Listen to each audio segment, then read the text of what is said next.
Todopoderoso.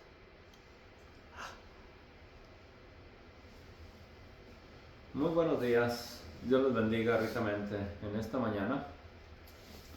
Proseguimos con nuestras enseñanzas y en los últimos capítulos del Evangelio según San Juan, en esta ocasión. En el capítulo 20, estaremos leyéndolo en esta ocasión y procurando traer a memoria la obra de nuestro Señor Jesucristo a favor nuestro, bajo el título En la resurrección de Cristo hay sanidad, salvación y vida eterna. Él, con ese sacrificio, nos otorgó estas bendiciones a los seres humanos. Trayendo a memoria los últimos textos del capítulo pasado que miramos en el verso 19, encontramos las siguientes expresiones. Y en el lugar donde había sido crucificado había un huerto y un sepulcro nuevo, en el cual aún no había sido puesto ninguno, por causa de la preparación de la Pascua. Y porque aquel sepulcro estaba cerca, pusieron a Jesús, ya que los cuerpos no podían pasar en la cruz durante la Pascua. ¿Sí? Entonces, podemos nosotros mirar ahí que en ese apresuramiento que tuvieron, dispusieron a Jesús que se fuera sepultado según la Escritura nos dice que aunque se dispuso con los muertos, con los impíos su sepultura, con los ricos fue en su muerte. Pues nos hace mención en otros evangelios que José de Arimatea regaló un hombre rico en Jerusalén, puso a disposición este sepulcro en el cual pusieron a nuestro Señor Jesucristo. En el libro de Hechos leemos la siguiente expresión: sin hallar causa digna de muerte, pidieron a Pilato que se le matase, y habiendo cumplido todas las cosas que de él estaban escritas, quitándolo del madero, lo pusieron en el sepulcro. Así que usted puede considerar, usted puede darse cuenta que la Escritura misma nos da testimonio que los sufrimientos de nuestro Señor Jesucristo estaban destinados para su vida, para su cuerpo, a fin de que nosotros fuéramos perdonados por ese sacrificio. Y Dios lo quiso hacer así. ¿Por qué? Como dicen otras porciones de Escritura, sin derramamiento de sangre no hay remisión de pecados. Y aunque Dios había establecido que se sacrificaran corderos, palomas, bueyes, ninguno de ellos pudo limpiar el alma de nuestro pecado. Ninguno de esos pudo limpiarnos. ¿Por qué razón? Porque se hicieron tradicionales y no se hicieron perfectos como Dios los demandaba. Pues encontramos en la Escritura que muchas veces Dios reclamó o exhortó al pueblo al respecto, ya que estaban ofreciendo animales ciegos y cojos en sacrificio, los cuales no eran agradables a Dios ni lo establecido por la ley. Así que decidió Dios proveerse a sí mismo de sacrificio conforme a lo que estaba escrito, para que en ese sacrificio de nuestro Señor Jesucristo el rico se humillara y el pobre se levantara, y todos, ricos y pobres, fuéramos puestos a un mismo nivel, a un mismo alcance de la salvación. En Cristo Jesús todos somos iguales, nos testifica la Escritura. Así pues, vamos a los sucesos después de la crucifixión. En Mateo 28:1 encontramos una expresión: pasado el día de reposo, al amanecer del primer día de la semana, hubo un gran terremoto, porque el ángel del Señor descendió del cielo y llegando removió la piedra de la tumba una piedra que fue puesta en la puerta de la tumba de nuestro Señor Jesucristo. Muy pesada, por cierto, y sellada por el anillo del rey, para que nadie más pudiera remover.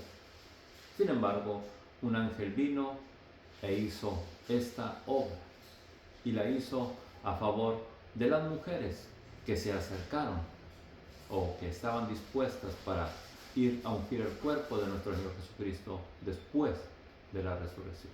Amén, después de la sepultura. Así pues, principiamos en San Juan capítulo 20, verso 1, el capítulo que estaremos leyendo en esta ocasión. El primer día de la semana, María Magdalena fue de mañana, siendo aún oscuro, al sepulcro, y vio quitada la piedra del sepulcro.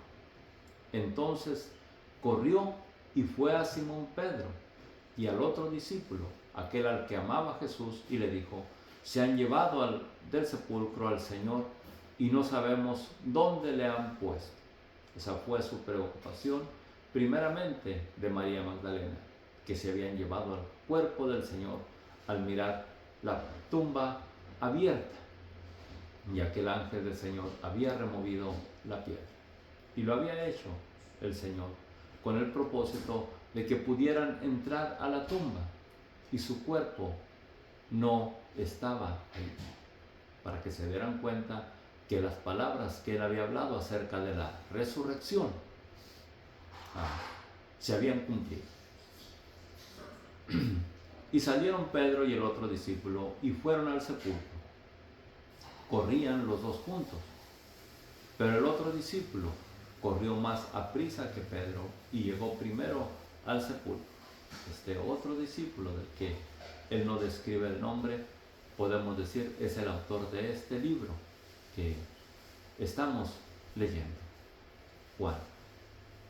Y bajándose a mirar, vio los lienzos puestos ahí, pero no entró al sepulcro. Él solamente se asomó, pero no entró. Sin embargo, Pedro sí entró. Y podemos nosotros darnos cuenta al respecto que si Dios no nos da entendimiento, no habrá comprensión. No podremos comprender la Escritura. Por eso es necesario que pidamos nosotros a Dios comprensión cuando leemos la Biblia. Porque sin su ayuda, sin la ayuda de su Espíritu Santo, no podremos comprender su contenido. Aunque lo leamos, no lo entenderemos. Y veamos cómo sucedió con los mismos discípulos, aun cuando nuestro Señor Jesucristo les estuvo enseñando personalmente. Luego llegó Simón Pedro tras él y entró en el sepulcro y vio los lienzos puestos ahí, es decir, las sábanas con que habían envuelto el cuerpo del Señor, el sudario que estaba sobre su cabeza, dice, y el sudario que había estado sobre la cabeza de Jesús, puesto con los lienzos, no puesto con los lienzos, sino enrollado en un lugar aparte. Todo quedó en orden. Entonces entró también el otro discípulo que había venido primero al sepulcro y vio y creyó. Creyó en que no estaba el cuerpo del Señor. Creyó en la resurrección, en las palabras que Jesús les había dicho. Y podemos ver aquí que él mismo lo testifica. Porque hasta en ese entonces, porque aún no habían entendido la Escritura, que era necesario que él resucitase de entre los muertos. Ciertamente en su ministerio nuestro Señor Jesucristo les hablaba de que iba a ser levantado al cielo. Les hablaba de la resurrección, que es necesario que sea crucificado, pero que resucite al tercer día. Y él lo había propuesto o había expresado en algunas ocasiones cuando le propusieron o le preguntaron diciendo: ¿qué es lo que te propones? Él dijo: destruir este templo y levantarlo en 3 días, hablando del templo de su cuerpo. Y estas expresiones están un poco encubiertas en el Antiguo Testamento, pero aún ahí las encontramos. En Isaías, por ejemplo, nos dice: cuando haya puesto su vida en expiación por el pecado, es decir, hablando de la muerte y hablando de nuestro Señor Jesucristo, cuando haya puesto su vida en expiación por el pecado, vivirá por largos días. Es la siguiente expresión. Verá linaje, vivirá por largos días.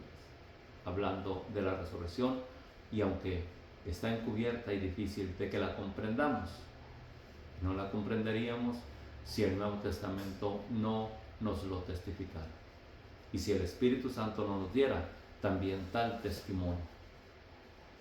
También otra expresión respecto a la resurrección la encontramos en el libro de Job, en el Antiguo Testamento, que nos dice: yo sé que mi Redentor vive y al fin se levantará sobre el polvo. Es decir, después de sepultado se levantaría el Redentor. No solamente de nosotros después o en el Nuevo Testamento o después de nuestro Señor Jesucristo, sino aún el Redentor, nuestro Señor Jesucristo, de los que antes de que Él fuera sacrificado o fuera muerto o fuera crucificado, también había de redimirlos a ellos mismos. Así que se cumplió la escritura que está escrita acerca de la resurrección de nuestro Señor Jesucristo. Después que de no haber encontrado el cuerpo, habiendo visto los lienzos, habiendo recordado lo que nuestro Señor Jesucristo, habiendo creído, dice, volvieron a los suyos. Ellos se regresaron a los suyos. Pero María se quedó todavía en el sepulcro, dice. Pero María estaba fuera llorando junto al sepulcro. Y mientras lloraba, se inclinó para mirar dentro del sepulcro. Y vio a dos ángeles con vestiduras blancas que estaban sentados, uno a la cabecera y el otro a los pies, donde el cuerpo de Jesús había sido puesto. Y le dijeron: mujer, ¿por qué lloras? Les dijo: porque se han llevado a mi Señor y no sé dónde le han puesto. Cuando había dicho esto, se volvió y vio a Jesús que estaba allí, mas no sabía que era Jesús. Jesús le dijo, verso 15, ¿por qué lloras? ¿A quién buscas? Ella, pensando que era el hortelano, le dijo: Señor, si tú lo has llevado, dime dónde le has puesto, y yo lo llevaré. Jesús le dijo: María. Volviéndose ella, le dijo: Raboní, que quiere decir maestro. Jesús le dijo: no me toques, porque aún no he subido a mi Padre, mas ve a mis hermanos y diles: subo a mi Padre y a mi Dios. Subo a mi Padre y a vuestro Padre, a mi Dios y a vuestro Dios. Note esta expresión que hace nuestro Señor Jesucristo: subo a mi Padre y a vuestro Padre. Es decir, que a los que creyeron en Él, Dios les dio la potestad de ser hechos hijos de Dios, de adoptarnos como hijos de Dios. Y eso es lo que nosotros debemos de llegar a comprender, que a los que creen en su nombre, Dios les da potestad de ser sus hijos, y a los que no creen en su nombre, solamente son creación de Dios. Así que Dios cuidará de los suyos. Dios estará a favor de sus hijos, protegerá a sus hijos, pero a su creación le pasará lo que ya está destinado en la palabra. Así como se cumplió en la vida de nuestro Señor Jesucristo durante su ministerio y su sacrificio, se cumplirá también para toda la creación lo que de la creación está escrito. Espero que ahora nos adhiramos, formemos parte del cuerpo de nuestro Señor Jesucristo creyendo en Él, para que no seamos participantes de la destrucción que espera a la creación. Recuerde, subo a mi Padre y a vuestro Padre, a mi Dios y a vuestro Dios. Y nos dice en Juan 1:12, a los que le recibieron, a los que creen en su nombre, les dio potestad de ser hechos hijos de Dios. A los que le recibieron, a los que creen en su nombre, pueden ser llamados hijos de Dios, porque así lo destinó el Padre. Proseguimos Juan 20, 18, leyendo la Escritura. Fue María Magdalena para dar a los discípulos las buenas nuevas de que había visto al Señor y que Él le había dicho estas cosas. Así pues, Jesús se aparece a sus discípulos por primera vez. En el verso 19 nos dice: cuando llegó la noche de aquel mismo día, el primero de la semana, estando las puertas cerradas en el lugar donde los discípulos estaban reunidos por miedo de los judíos, vino Jesús y puesto en medio, les dijo: paz a vosotros. Y cuando hubo dicho esto, le mostró las manos y el costado. Ahora, la forma de identificarse de nuestro Señor Jesucristo fue mostrando las llagas de su cuerpo, las heridas en sus manos y en su costado, en sus pies, que le identificaban como que Él es quien había sido crucificado, el mismo que había sido crucificado.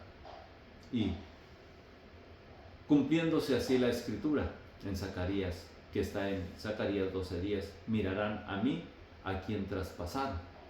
Así que al verlo, los discípulos, dice, se regocijaron viendo al Señor, porque lo identificaron que Él era y que en verdad había cumplido lo que había prometido, levantarse de entre los muertos.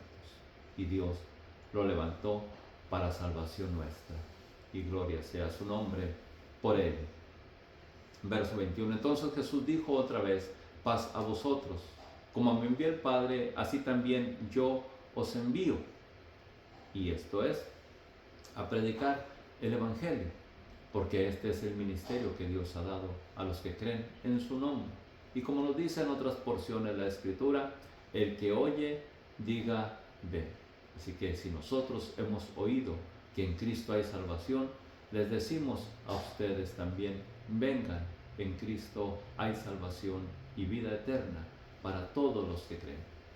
Y habiendo dicho esto, dice, sopló y les dijo: recibid el Espíritu. Y en la promesa que Dios había prometido también, tanto en el Antiguo Testamento como en el Nuevo Testamento, por labios de nuestro Señor Jesucristo, que nos dice en Juan 16:13, pero cuando venga el Espíritu de verdad, Él os guiará a toda verdad, porque no hablará por su propia cuenta, sino que hablará todo lo que oyere y os hará saber las cosas que habrán de venir. El Espíritu Santo es necesario en la vida del creyente, porque éste le guiará, le enseñará, le redarguirá y lo convencerá para que ande en el camino del Señor. Es que cada uno de nosotros y cada uno de los oyentes pida a Dios de su Espíritu para comprensión de la palabra y para santificación de su alma, pues Él nos enseñará y testificará que lo que leemos en la Biblia es lo que Dios demanda de los que creen en Él. Y esto nos ayudará para poder creer que en Él hay salvación y vida eterna. Jesús amonesta a los incrédulos entre los discípulos, entre los que anduvieron con Él, aún cuando los discípulos y las mujeres le contaron que habían visto al Señor resucitado, no creyeron. Dice Tomás, Juan 20:24, pero Tomás, uno de los 12, llamado Dídimo, no estaba con ellos cuando Jesús vino. Y le dijeron pues los otros discípulos: al Señor hemos visto. Él les dijo: si no viere en sus manos la señal de los clavos, y metiere mi dedo en el lugar de los clavos, y metiere mi mano en su costado, no creeré. Note las heridas que nuestro Señor Jesucristo les mostró a los discípulos. Este también quería verlas para poder cerciorarse de que su Señor había resucitado. Y usted puede creer al leer estas cosas en la historia, en los libros, en el Nuevo Testamento, en los Evangelios. Las puede creer, o tendrá que ver al Señor como lo hizo Tomás. La Escritura nos dice, bienaventurados los que no vieron y creyeron. Así que es necesario que creamos por fe. 8 días después estaba otra vez sus discípulos dentro y con ellos Tomás. Llegó Jesús, estando las puertas cerradas, y se puso en medio y le dijo, paz a vosotros. Luego dijo a Tomás, pon aquí tu dedo, mira mis manos y acerca tu mano y métela en mi costado, y no seas incrédulo sino creyente. El deseo que tenía Tomás, el Señor se lo concedió, pero le dice, no seas incrédulo sino creyente. ¿Sí? Puedo decirles que quien se encuentra con Jesús en nuestros días lo reconoce automáticamente como Señor y Salvador. Tomás, al mirar esto o al escuchar estas expresiones del Señor Jesús, dice, entonces Tomás le respondió y le dijo, Señor mío y Dios mío. Jesús le dijo, porque me has visto, Tomás, creíste. Bienaventurados los que no vieron y creyeron. Hizo Jesús además muchas otras señales en presencia de sus discípulos, las cuales no están escritas en este libro, nos lo testifica Juan. Pero estas se han escrito para que creáis que Jesús es el Cristo, el Hijo de Dios, y para que creyendo tengáis vida eterna. Así que lo que encontramos en los evangelios está escrito con el propósito de que creamos en Jesús y que creyendo en Él podamos ser participantes de la vida eterna que Dios quiere darle a todo ser humano en el sacrificio de nuestro Señor Jesucristo.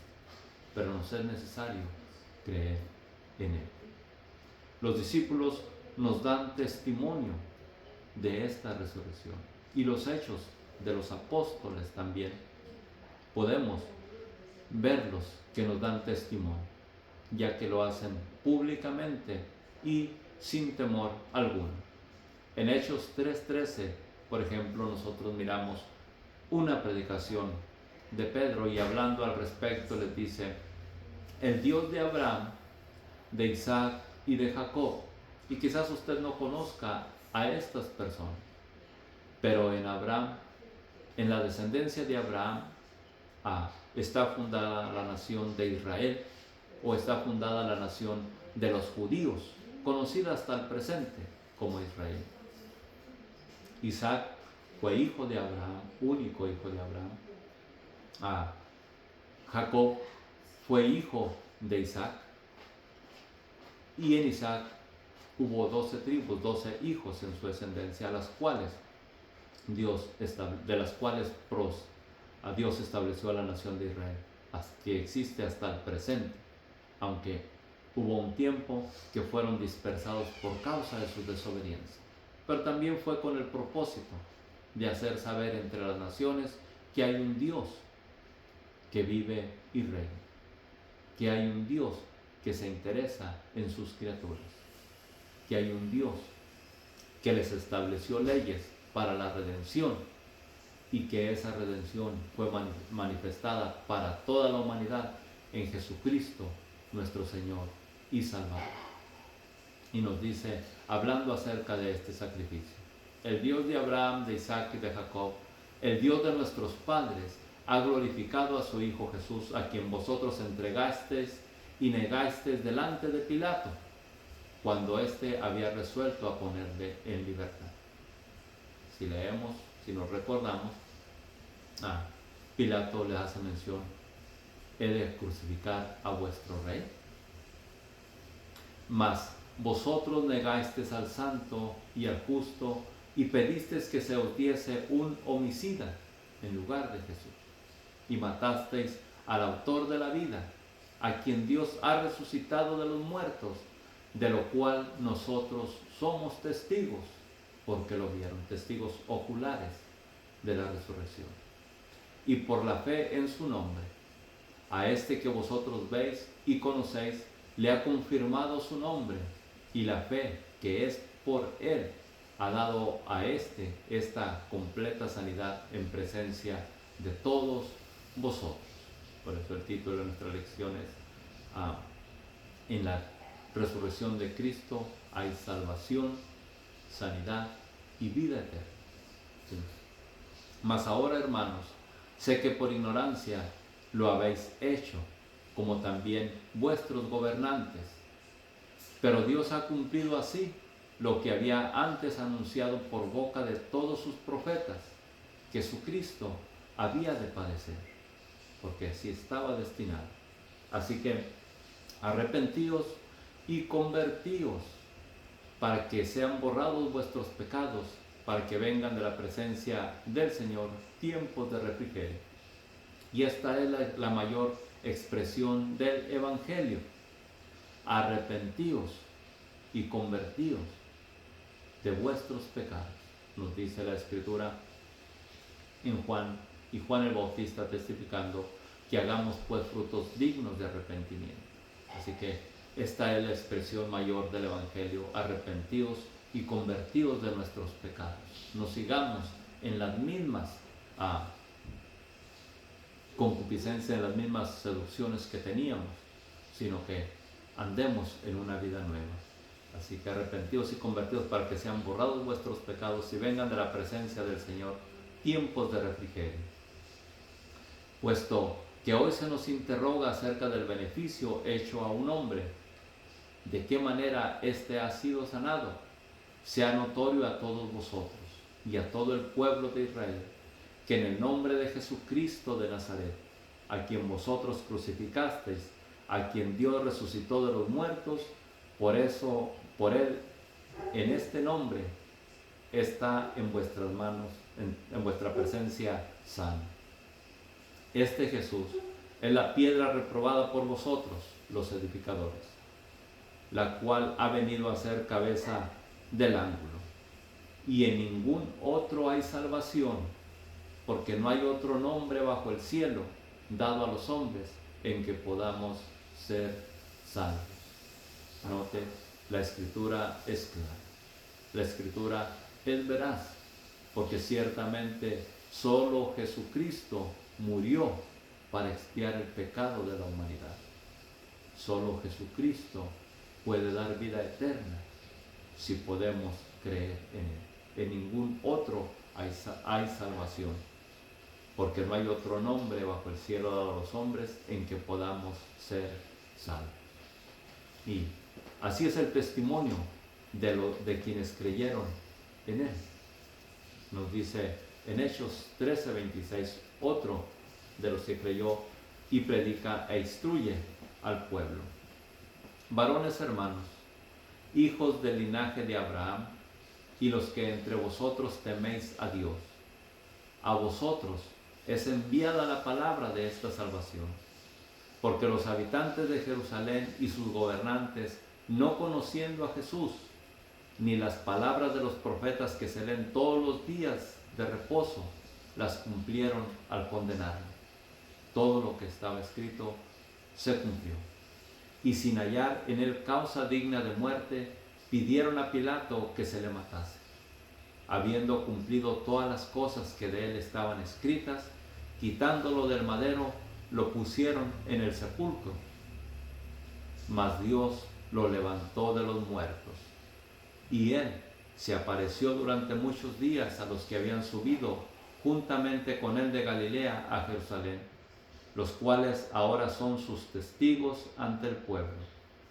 Y nosotros también os anunciamos el evangelio de aquella promesa hecha a nuestros padres, la cual Dios ha cumplido a los hijos de ellos y a nosotros, resucitando a Jesús, como está escrito también en el Salmo 2: mi hijo eres tú, y yo te he engendrado hoy. Y al resucitar, Dios, a nuestro Señor Jesucristo, nos da esa oportunidad a cada uno de los que podamos creer, ser sus hijos.